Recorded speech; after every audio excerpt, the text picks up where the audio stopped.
আজ রবিবার, তো তাই ভাবলাম সবাই মিলে কলাইয়ের রুটি খাবো।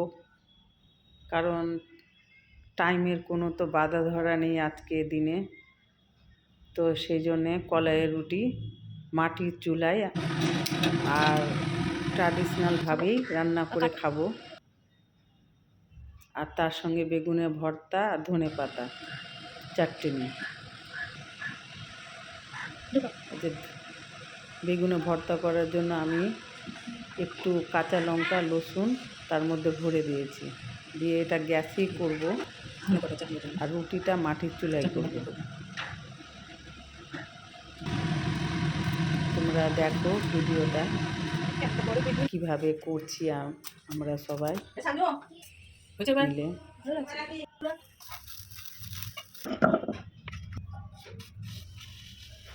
ধনেপাতার চাটনির জন্য আমি লঙ্কা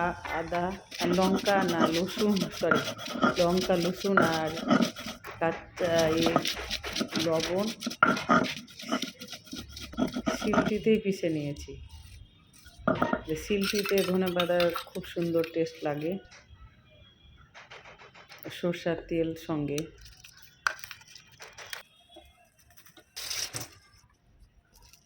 বেগুনটা হয়ে গেছে পুরানো, এবার ছাড়িয়ে নিয়ে ভর্তাটা করে নিতে হবে। নিয়েছি কাঁচা লঙ্কা, পেঁয়াজ আর সরষের তেল লবণ দিয়ে।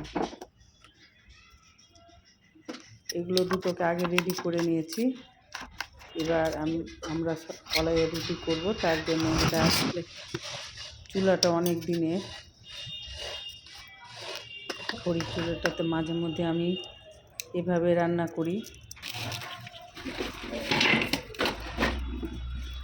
যে আমার হেল্পিং মামি আটা সেনে রুটিটা রান্না করবে, কারণ আমি হাত রুটি বা পানি রুটি যেই বলো তোমরা, এইভাবে হাতে করতে পারি না, বেলনাতেই করি। কারণ আমার হাতে ঠিক মতন হয় না, এইভাবে ছিঁড়ে পড়ে যায় রুটিটা।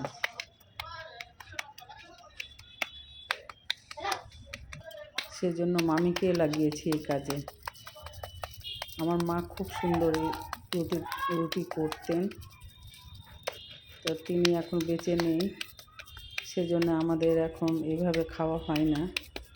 আর বেলনাতে করলে সেভাবে টেস্ট পাওয়া যায় না পানি রুটি।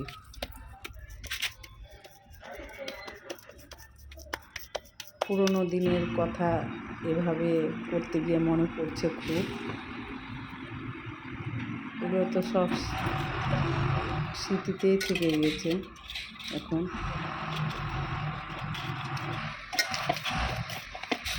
আরেকটা রুটির জন্য আটাটা মাখা হচ্ছে। এই যে দেখছো কীভাবে উল্টাবে মামি, শূন্য লাগবে না, সুন্দর করে আটা দিয়ে চেপে চেপে রুটিটাকে উল্টিয়ে দিয়েছে।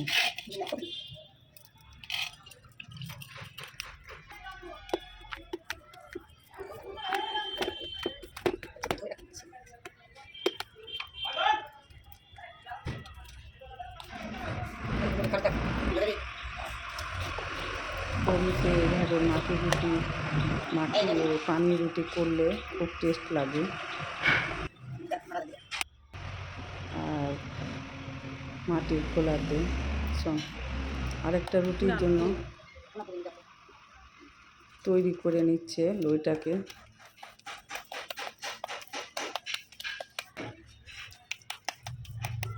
দুটো রুটিতে আমাদের হয়ে যাবে সপরিবারে।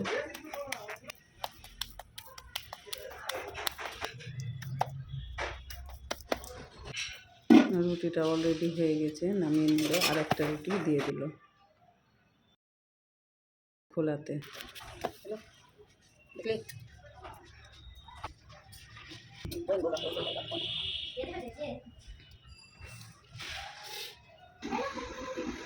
দুটো রুটি কমপ্লিট। এবার আমরা সবাই মিলে খাবো। তার জন্য বেগুনের ভর্তা রেডি করলাম আর ধনেপাতার চাটনি। দেখেই সবারই খেতে তোমাদের ইচ্ছে করছে হয়তো, আমার তো খুব ইচ্ছে করছে। তো আর দেরি না করে চলো শুরু করা যাক খাওয়া দাওয়া। খুব সুন্দর হয়েছিল, খুব টেস্ট। এভাবে তোমরাও বাড়িতে ট্রাই করে এনজয় করতে পারো।